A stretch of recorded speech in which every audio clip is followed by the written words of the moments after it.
అమరావతి పునఃప్రారంభ కార్యక్రమం చాలా గొప్పగా గతంలో ఎన్నడూ లేని విధంగా విజయవంతం అవడం చాలా సంతోషంగా ఉందని చెప్పేసి మనం చేస్తా ఉన్నాను. ఎంతోమంది ఈ అమరావతి మీద విషయం చెమ్ముతూ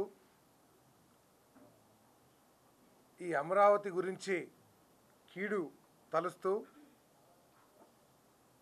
దీన్ని శ్మశానంగా పోల్చిన అవివేకులు, స్వార్థపరులు, అప్రజాస్వామికవాదులు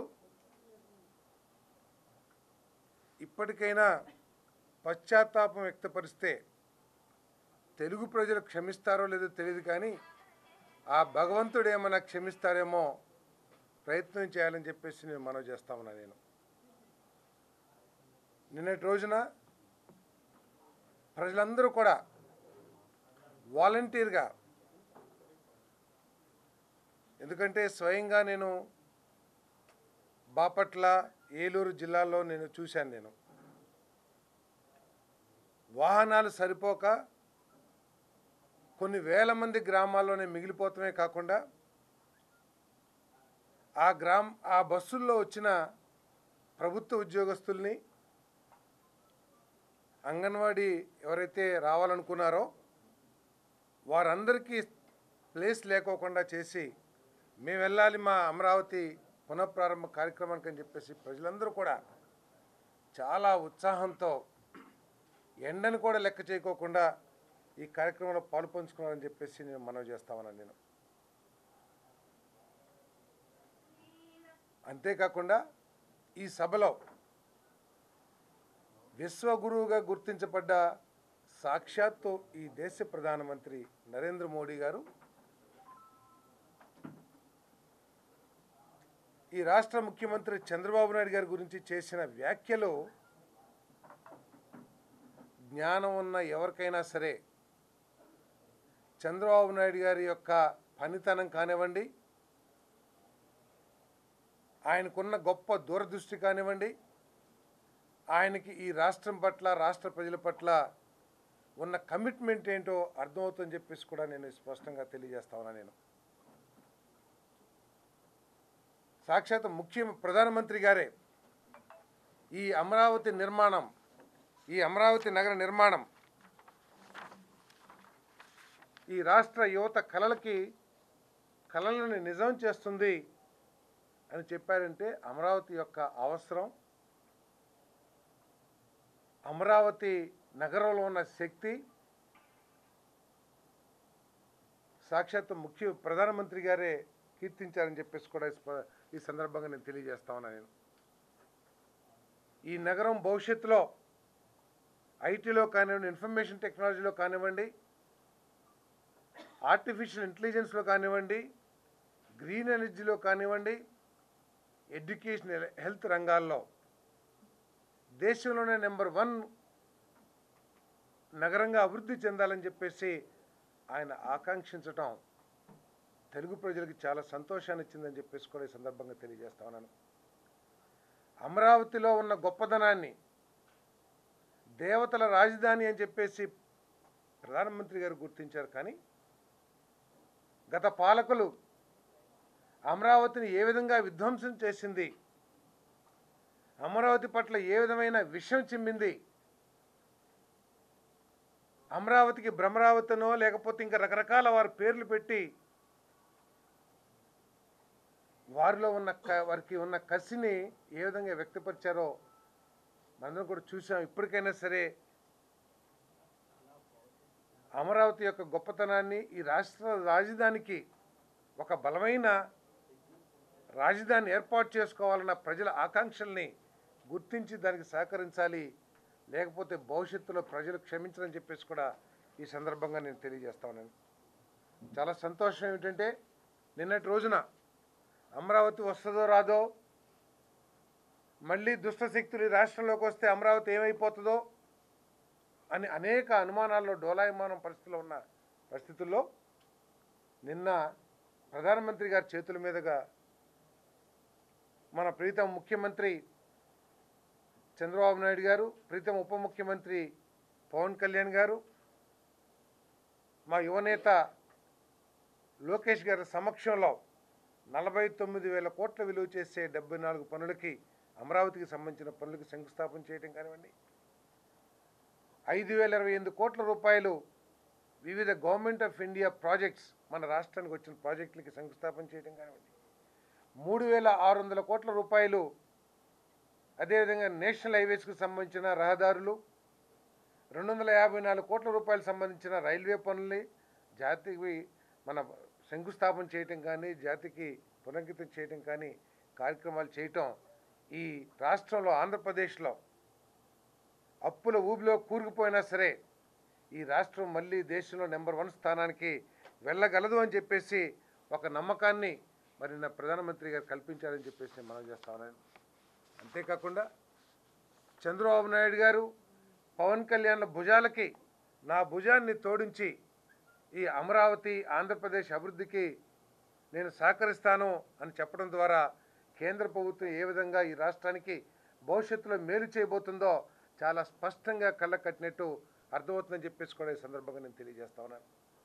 అంతేకాకుండా వారు ప్రతి ఒక్క ఎకరానికి కూడా సాగునీరు అందించాలనే లక్ష్యంతో కేంద్ర ప్రభుత్వం పనిచేస్తుందని, నదుల అనుసంధానం కోసం కేంద్ర ప్రభుత్వం కృషి చేస్తుందని చెప్పేసి ఏదైతే మాటలు చెప్పారో ఆ మాటల ద్వారా మరి మనందరికి కూడా స్పష్టంగా అర్థమవుతుంది ఏమిటంటే, పోలవరం ప్రాజెక్ట్ని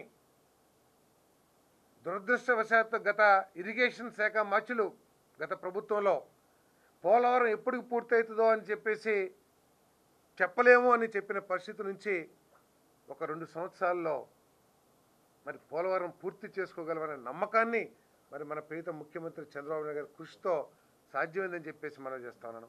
మరి ప్రధానమంత్రి గారు సాగునీటి గురించి, నదుల అనుసంధానం గురించి మాట్లాడటం ద్వారా పోలవరం ఇంకా అనేక ఇరిగేషన్ ప్రాజెక్టులు పూర్తవటమే కాకుండా మరి చంద్రబాబు నాయుడు గారు కంటున్న కలలు పోలవరం బనకచెర్ల ఏదైతే లింకేజ్ ఉందో 80,000 కోట్ల రూపాయలు అందరూ కూడా ఆయన ఆలోచనని అందుకోవాలని అవివేకులు అందరూ కూడా ఇది సాధ్యమా అని చెప్పేసి పెదవి విరవచ్చు. కానీ ఈరోజు కేంద్ర ఆలోచనలు కూడా మరి ఆ దిశలో ఉన్నాయి కాబట్టి పోలవరం బనకచెర్ల ప్రాజెక్టు కూడా సాధ్యమే. చంద్రబాబు నాయుడు గారి నాయకత్వంలో కూటమి ప్రభుత్వం ఆ ప్రాజెక్టుని కూడా పూర్తి చేసి ఈ రాష్ట్రం మొత్తాన్ని కూడా సస్యశ్యామలం చేస్తుందనే నమ్మకం కూడా కలిగిందని చెప్పేసి నేను ఈ సందర్భంగా నేను తెలియజేస్తా ఉన్నాను. అంతేకాకుండా ఆయన చెప్పారు చాలా స్పష్టంగా, వికసిత్ భారత్ కానివ్వండి, స్వర్ణాంధ్ర నిర్మాణానికి కానివ్వండి, పేదలు యువతకి అవకాశాలు కలగాలి, వారిని బలోపేతం చేయాలి, వారి సమస్యలు తీర్చాలని చెప్పేసి ఏదైతే చెప్పారో అదే లైన్లో మరి మన ప్రీతం ముఖ్యమంత్రి గారు P4 ప్రాజెక్ట్ కానివ్వండి, అదేవిధంగా పేదవాళ్ళ కోసం సంక్షేమ కార్యక్రమాలు కానివ్వండి, అదేవిధంగా అనేక ప్రాజెక్టులని, ఇండస్ట్రీస్ని తీసుకొచ్చి 20 లక్షల మందికి ఏదైతే ఉపాధి కల్పించాలనే లక్ష్యంతో కూటమి ప్రభుత్వం ప్రయత్నం చేస్తుందో, అదేవిధంగా ఏదైతే ప్రతి ఇంటికి ఒక ఎంటర్ప్రెన్యూర్, ప్రతి ఇంటికి ఒక వ్యాపారవేత్తను తయారు చేయాలి అని ఏదైతే ఆలోచన చేస్తున్నారో, అదేవిధంగా ఈ రాష్ట్రంలో యువత యువకులకి స్కిల్స్ని అందించడమే కాకుండా రాష్ట్రంలో ఉన్న వివిధ స్కిల్స్ని గుర్తించి స్కిల్స్ సర్వే చేసి ఈ రాష్ట్రాన్ని అభివృద్ధి చేయాలని ఏదైతే ముఖ్యమంత్రి గారు కలలు అంటున్నారో ఇవన్నీ కూడా ఈరోజు మన ప్రీతమ ప్రధానమంత్రి నరేంద్ర మోడీ గారి ఆలోచనలు, మన ప్రీతం ముఖ్యమంత్రి చంద్రబాబు నాయుడు గారి ఆలోచనలు, మన ప్రీతం ఉప ముఖ్యమంత్రి పవన్ కళ్యాణ్ గారి ఆలోచనలు అన్నీ కూడా ఒకే దిశలో ఉన్నాయి. ఏదైతే డబుల్ ఇంజిన్ సర్కార్ ఏదంటున్నారో అదే స్ఫూర్తితో ఈ 2 ప్రభుత్వాలు, ఇద్దరు నాయకులు కూడా పనిచేస్తున్నారని చెప్పేసి ఈరోజు నేను స్పష్టంగా చెప్పదలుచుకున్నానని చెప్పేసి కూడా నేను మనవి చేస్తాను. చాలా సంతోషంగా ఉంది. రాష్ట్రంలో ప్రజలందరూ కూడా మరి నిన్న జరిగిన కార్యక్రమం పట్ల ఒక భరోసాతో ఈ రాష్ట్రంలో తప్పుకోకుండా మరి ఇది సాధ్యమైద్ది, అమరావతి పూర్తవుతుంది, ఏదైతే ముఖ్యమంత్రి గారు చెప్తున్నారో అనేక ప్రాజెక్టుల గురించి అవన్నీ కూడా మరి సాధ్యమవుతాయి అని చెప్పేసి కూడా మరి తెలుగు ప్రజలందరూ కూడా నమ్ముతున్నారని చెప్పేసి సందర్భంగా తెలియజేస్తా ఉన్నాను. అదేవిధంగా నిన్న జరిగిన సభలో ప్రజల ఆత్మగౌరవం, ప్రజల ఆత్మవిశ్వాసానికి, ఆశలకు, ఆకాంక్షలకు ప్రతిరూపం ఈ అమరావతి నిర్మాణం అని చెప్పేసి ఏదైతే మన ముఖ్యమంత్రి గారు చెప్తా ఉన్నారో, ఆయన ఈ అమరావతి నిర్మాణాన్ని ఎంత కమిట్మెంట్తో, ఎంత సెంటిమెంట్స్తో, ఎంత దూరదృష్టితో నిర్మాణానికి ఆలోచన చేస్తున్నారో ఒకసారి మనందరం కూడా అర్థం చేసుకోవాలని చెప్పేసి నేను మనం చేస్తా ఉన్నాను.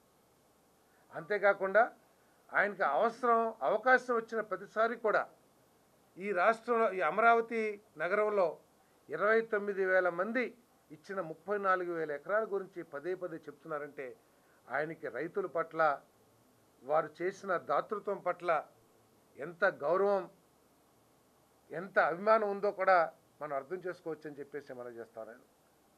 అందుకనే ఈ అమరావతి నగరాన్ని చాలా దూరదృష్టితో మేము గ్యారంటీగా చెప్పగలం, ఇది ప్రపంచంలో 1 of the 5 cities కానీ, టాప్ సిటీగా కానీ అంతర్జాతీయ స్థాయిలో ఉంటుందని చెప్పేసి మేము చెప్పగలం. ఎందుకంటే చాలామంది మీకు కూడా తెలిసిన చాలా సర్కిల్స్ ఉంటాయి, ఎవరినైనా అడగండి, 50,000 ఎకరాల్లో ప్లాన్డ్ లేఅవుట్ ఉన్న సిటీ అమరావతి ఒక్కటే అని చెప్పేసి కూడా ఈ సందర్భంగా తెలియజేస్తాను. నేను గర్వపడుతున్నానని చెప్పేసి మనం చేస్తాను. నేను అమరావతి నిర్మాణంలో కూడా అమెరికాలో చూడని సౌకర్యాలు కూడా, కూలింగ్ ఎఫెక్ట్ తీసుకురావడానికి కానివ్వండి, టెంపరేచర్ కంట్రోల్ కోసం, అదేవిధంగా ప్రతి అవసరాన్ని కూడా అండర్ గ్రౌండ్ ద్వారా ఎలక్ట్రిసిటీ కానివ్వండి, గ్యాస్ కానివ్వండి, అన్ని అండర్ గ్రౌండ్ ద్వారా చేయటానికి ఆయన చేస్తే ఈ కూటమి ప్రభుత్వం చేస్తున్న ప్లానింగ్ ఏదైతే ఉందో, ఈ నగరాన్ని ప్రపంచంలో నెంబర్ 1 సిటీగా, అంతర్జాతీయ సిటీగా నిలబడతానని చెప్పడంలో ఎటువంటి సందేహం కూడా లేదని చెప్పేసి నేను మనవి చేస్తాను.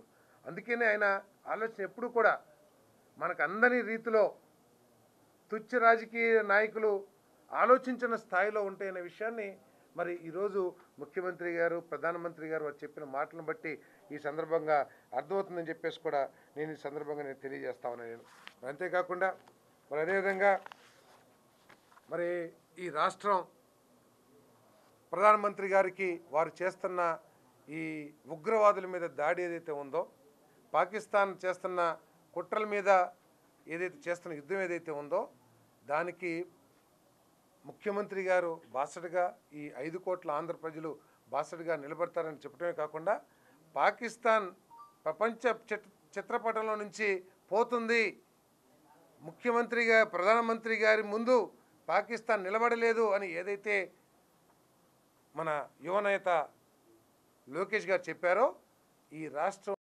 యువకుల ఆలోచన పాకిస్తాన్ పట్ల కానివ్వండి, ఉగ్రవాదుల పట్ల కానివ్వండి, ఆలోచన కసి ఈ దేశ యువతలో ఏ విధంగా ఉందో చాలా ప్రస్ఫుటమవుతుందని చెప్పేసి ఆయన మాటల ద్వారా ప్రస్ఫుటమవుతుందని కూడా నేను ఈ సందర్భంగా తెలియజేస్తా ఉన్నాను.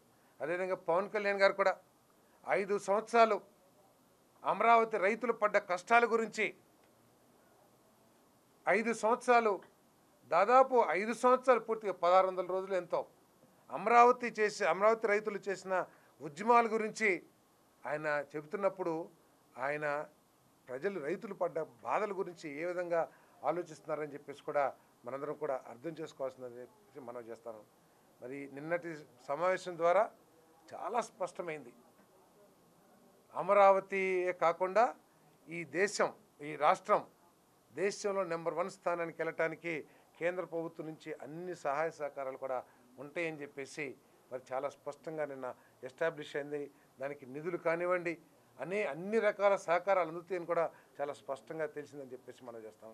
మరి ఈ సందర్భంగా కొంతమంది నీచ ప్రాణులు ఏ విధంగా చంద్రబాబు నాయుడు గారి నుంచి 5 సంవత్సరాలు మాట్లాడారు, ఆయన కాలి గోటికి కూడా సరిపోని వాళ్ళు ఏ విధంగా కించపరిచే విధంగా మాట్లాడారో ఈరోజు ఈ రాష్ట్ర ప్రజలందరూ కూడా అర్థం చేసుకోవాలని చెప్పేసి మనం చేస్తాం. ఎందుకంటే ముఖ్యమంత్రి గారు టెక్నాలజీలో ప్రధానమంత్రి గారిని పొగిడితే, ఆయన మాటల్లోనే ఆయన ఏమన్నారు ఒక్కసారి అర్థం చేసుకోండి. చంద్రబాబు నాయుడు గారి గురించి తెలియని నీచ ప్రాణులు కానివ్వండి, అవివేకులు కానివ్వండి, ఆలోచన లేని స్వార్థపరులు, మరి సంఘ వ్యతిరేక శక్తులు ఎవరైతే ఉన్నారో వాళ్ళందరూ కూడా ఆలోచన చేయాలి.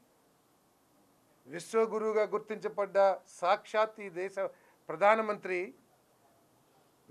శ్రీ నరేంద్ర మోడీ గారు, నేను ముఖ్యమంత్రి అయిన మొదట్లో చంద్రబాబు నాయుడు గారు చేస్తున్న కార్యక్రమాలని పరిశీలించడానికి, అర్థం చేసుకుంటానికి, వాటన్నిటినీ మహారాష్ట్రలో కూడా అమలు చేయటానికి కొంత అధికారులను నియమించుకుని ఆయన దగ్గర నుంచి నేను నేర్చుకున్నానని చెప్పారంటే చంద్రబాబు నాయుడు గారి గొప్పతనం ఏంటో కూడా ఈ సందర్భంగా ప్రతి ఒక్కరు కూడా అర్థం చేసుకోవాలని చెప్పేసి మనం చేస్తాను. కేవలం ఏదో పేద ప్రజలకి సంక్షేమ కార్యక్రమాలు ఇచ్చేసి దాంతోనే రాష్ట్రం బాగుపడుతుంది, లేదా ప్రజలు ఉన్నత స్థానాలకు వెళ్ళిపోతారు అని ఆలోచన ఎంతవరకు మేలు చేస్తుందో ఈ సమాజ అభివృద్ధికి ఒకసారి అందరూ కూడా అర్థం చేసుకోవాలని చెప్పేసి ఈ సందర్భంగా మనం చేస్తూ, ఈ కూటమి ప్రభుత్వం పవన్ కళ్యాణ్ గారు, చంద్రబాబు నాయుడు గారి నాయకత్వంలో సంక్షేమ కార్యక్రమాలు అమలు చేయటమే కాకుండా అమరావతి పోలవరం ప్రాజెక్టుని పూర్తి చేయటమే కాకుండా ఈ దేశంలో, ఈ రాష్ట్రంలో 20 లక్షల మంది యువతి యువకులకి ఉపాధి అవకాశాలు కల్పించడానికి కట్టుబడి పనిచేస్తుందని చెప్పేసి కూడా ఈ సందర్భంగా తెలియజేస్తూ, మరి ఈ రాష్ట్రానికి అనేక విధాలుగా తోడ్పడతానని చెప్పిన ప్రధానమంత్రి గారికి ధన్యవాదాలు చెప్తూ, ప్రధానమంత్రి గారు ఒక మాట అన్నారు, రాష్ట్రంలో దుష్టగ్రహాలన్నీ కూడా పారిపోయినాయి అన్నారు. ప్రధానమంత్రి గారు మీటింగ్ జరిగేటప్పుడే అక్కడ అగ్నిక్రమం ఉంది. దాని వెనకమా ఏమన్నా హస్తం ఉన్నట్టారా లేకపోతే? తప్పుకోకుండా, ఎందుకంటే వారి కడుపు మంట ఏదో అర్థమైంది. ఈ అమరావతి పునర్నిర్మాణానికి వచ్చినప్పుడు బాధ్యత కలిగిన ప్రజాప్రతినిధులు ఎవరైనా సరే మన రాష్ట్రానికి ఒక మంచి రాజధాని ఏర్పాటు కాబోతుంది, కేంద్ర ప్రభుత్వం కూడా సానుకూలంగా ఉందని వస్తారేమో కొంతమందిని అనుకున్నాం. సరే, వాళ్ళు రారు అని తెలిసిందే, కానీ వాళ్ళు ఏం మాట్లాడుతున్నారో ఒకసారి అర్థం చేసుకోండి. ఎంతసేపు ఏదో ధరలు లేవు అంటే వాళ్ళ కడుపు మంటతో ఏదో ఒకటి మాట్లాడాలి కాబట్టి ఈ విధంగా మాట్లాడుతున్నారు. కరెక్టే, మనందరికీ కూడా తెలిసిందే. సాక్షాత్తు దేవతల రాజధాని అని చెప్పేసి ప్రధానమంత్రి గారు చెప్పారు. దేవతలు ఎక్కడైతే ఉంటారో అక్కడ రాక్షసులు కూడా కొంతమంది ఉంటారు. ఆ రాక్షసులు సంహరించడమే దేవతా నాయకుల యొక్క విధి. కాబట్టి దాంట్లో ఏదైతే అగ్ని ప్రమాదం ఉందో దాని గురించి పూర్తి అవగాహన నాకు లేదు. ఎవరైనా ఉండి కూడా ఉండొచ్చేమో. ఒకసారి ప్రభుత్వం, మరి ఏదైతే పోలీస్ శాఖ వారు ఉన్నారో వాళ్ళు ఎంక్వైరీలు తెలుస్తారు. వాళ్ళు గుర్తించాల్సిన అవసరమే లేదు. 164 మంది శాసనసభ్యులు, 164 మంది శాసనసభ్యులు, 5 కోట్ల మంది ఆంధ్రులు అందరూ కూడా ఈ అమరావతిని ఆహ్వానిస్తున్నారు. ఈ కార్యక్రమాన్ని దిగ్విజయం చేయటంలో వారి పాత్ర, వారి ఉత్సాహం అంతా కూడా మనం చవిచూసాం. కాబట్టి కొంతమంది ఇప్పుడు మనం లారీలో చూస్తూ ఉంటాం, నన్ను చూసి ఏడవకురా అని చెప్పేసి లారీ వెనకాల రాస్తూ ఉంటారు. అలా ఉన్నోళ్ళు మనం ఏం చేయలేం, వాళ్ళకి చెప్తాం ఏడవకురా అని చెప్పేసి. ఏడిస్తే మళ్ళీ వాళ్ళు ఎక్కడ గుద్దుకుని వాళ్ళే బాధపడతారని చెప్పేసి అంటాం. అది మన తప్పు చేయొద్దని చెప్పటం మనందరి విధి. అంతేగాని వాళ్ళు సహకరిస్తారా, వాళ్ళు దీన్ని యాక్సెప్ట్ చేస్తారనేది ఇక్కడ అవసరం లేని విషయం.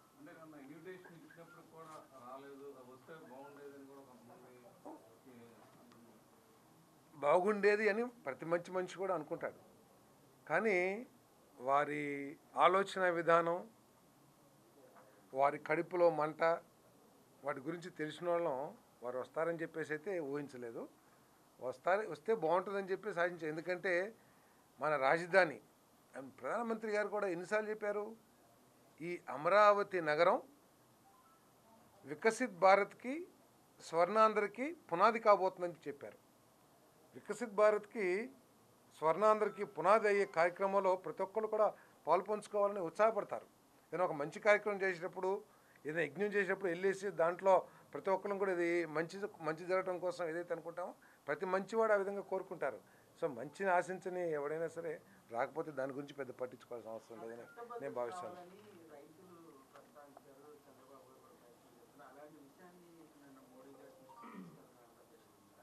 ముఖ్యమంత్రి గారు కూడా అనేక సందర్భాల్లో చెప్పారు, నేను దీనికి లీగాలిటీ లేకపోతే చట్టబద్ధత, భవిష్యత్తులో ఎవడు కూడా దీని గురించి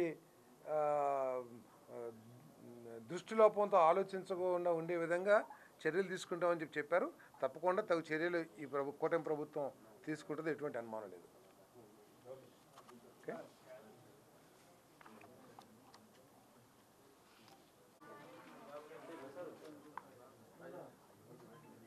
ఓకే.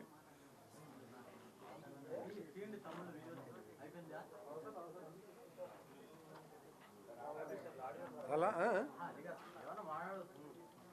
ఏది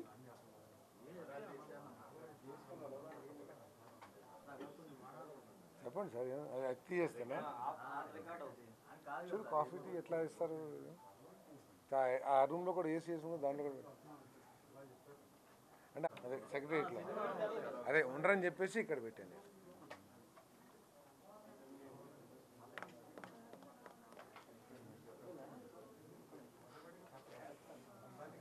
ఎట్లా జరిగింది నా మీటింగ్ బాగా జరిగింది అనుకుంటున్నారా? ప్రమాణం జరిగింది కానీ నేను చెప్పింది నిజం. గ్రామాల్లో